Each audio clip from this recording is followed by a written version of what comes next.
हमारे देश में बहुत से महान राजा हुए हैं जिन्होंने भारत के विकास में महत्वपूर्ण भूमिका निभाई। इन महान शासकों का इतिहास ईसा पूर्व युग से शुरू होकर आधुनिक भारत तक आता है। इन राजाओं को न सिर्फ भारत में बल्कि दूसरे देशों में भी उनकी वीरता और कौशल के लिए जाना जाता है। कोई दुश्मनों को मात देने वाला महान योद्धा था, तो कोई कुशल शासक जिसके राज्य में देश ने आर्थिक उन्नति की। अलग अलग काल में अलग अलग राजाओं और उनके वंशजों का राज भारत पर रहा। सबने अपने युग में राष्ट्र निर्माण के लिए काम किया। आज हम आपको भारतीय इतिहास के ऐसे 10 महान शासकों के बारे में बताने जा रहे हैं जिनका नाम न सिर्फ भारत में बल्कि दूसरे देशों में भी जाना जाता है। सम्राट अशोक का नाम हम सब बचपन से सुनते आए हैं। वह भारतीय मौर्य राजवंश के महान सम्राट थे। कहा जाता है कि उनका राज्य अफगानिस्तान से लेकर बर्मा तक और कश्मीर से लेकर तमिलनाडु तक फैला हुआ था। उनकी राजधानी पाटलिपुत्र थी। उनका नाम हमेशा से महान राजाओं की सूची में शामिल रहा है। मौर्य वंश के तीसरे शासक अशोक को उनकी कठोरता और दयालुता दोनों के लिए जाना जाता है। इतिहासकारों के मुताबिक अशोक एक महान योद्धा थे। अपने राज्य को बढ़ाने के लिए उन्होंने बहुत से युद्ध किए और जीते, लेकिन कलिंग के युद्ध के बाद उन्होंने बौद्ध धर्म को अपनाते हुए शांति के मार्ग पर चलने का फैसला किया। बौद्ध धर्म को देश दुनिया में फैलाने का श्रेय सम्राट अशोक को ही जाता है। कहते हैं कि समय के साथ अशोक महान सम्राट और विचारक के रूप में उभरे। दिग्विजय की जगह धम्म विजय को अपनाया। उन्होंने आम लोगों का सम्राट बनने पर जोर दिया और इसमें सफल भी रहे।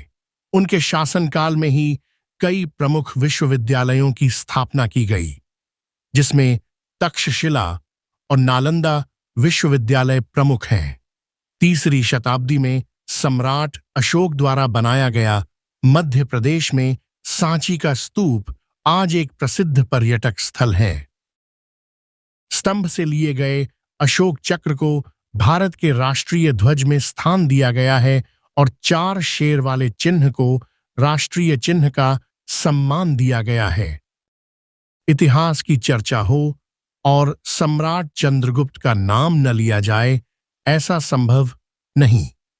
मौर्य वंश के संस्थापक चंद्रगुप्त को भारत का पहला सम्राट माना जाता है, जिसने लगभग पूरे भारत में अपना शासन फैलाया। चंद्रगुप्त के जन्म के बारे में कई कहानियां हैं, लेकिन चाणक्य रूपी महान रणनीतिकार को गुरु के रूप में पाने के बाद उन्होंने अपना अभियान शुरू किया। सबसे पहले उन्होंने मगध से नंद वंश को समाप्त कर अपना शासन स्थापित किया और फिर अलग अलग खंडों में विभाजित भारत को अखंड भारत बनाया। इतिहासकारों के मुताबिक चाणक्य को जब यह खबर मिली कि अलेक्जेंडर सिकंदर भारत पर आक्रमण करने की योजना बना रहा है, तब उन्होंने भारत के सभी राज्यों को एक साथ लाने के लिए योग्य राजा की तलाश शुरू कर दी। उनकी यह खोज चंद्रगुप्त पर आकर खत्म हुई। चाणक्य के मार्गदर्शन में ही चंद्रगुप्त ने सिकंदर के सेनापति सेल्यूकस को युद्ध में हराया और उनके साथ सनद्धि की कि वे कभी भारत पर आक्रमण नहीं करेंगे।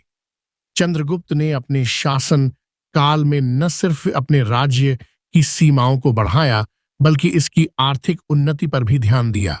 महाराणा प्रताप सिंह उदयपुर मेवाड़ में सिसोदिया राजवंश के राजा थे।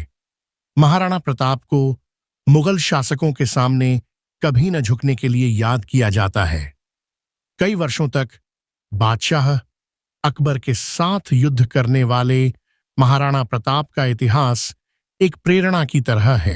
इन्होंने अपना सारा जीवन राष्ट्र, कुल और धर्म की रक्षा के लिए समर्पित कर दिया था। इसीलिए इतिहास में इनका नाम आज भी वीरता और दृढ़ प्रतिज्ञा के लिए अमर है। ऐसा कहा जाता है कि महाराणा प्रताप तब 72 किलो का कवच पहनकर 81 किलो का भाला अपने हाथ में रखते थे। भाला, कवच और ढाल तलवार का वजन कुल मिलाकर 260 किलो था। राणा 28 किलो वजन के साथ युद्ध के मैदान में उतरते थे। मेवाड़ को जीतने के लिए मुगलों ने कई प्रयास किए, लेकिन अजमेर को अपना केंद्र बनाकर अकबर ने उनके विरुद्ध सैनिक अभियान शुरू कर दिया। महाराणा प्रताप ने कई वर्षों तक मुगलों की सेना के साथ संघर्ष किया। उनकी वीरता ऐसी थी कि उनके दुश्मन भी उनके युद्ध कौशल के कायल थे। महाराणा प्रताप और उनके प्यारे घोड़े चेतक की वीरता की गाथाएं आज भी आपको राजस्थान के कण कण में मिल जाएगी। वह ऐसे महान राजा थे जिन्होंने कई वर्ष जंगलों में बिताए, घास की बनी रोटियां खाईं और एक बार फिर अपनी सेना खड़ी की, लेकिन कभी भी दुश्मनों के सामने घुटने नहीं टेके।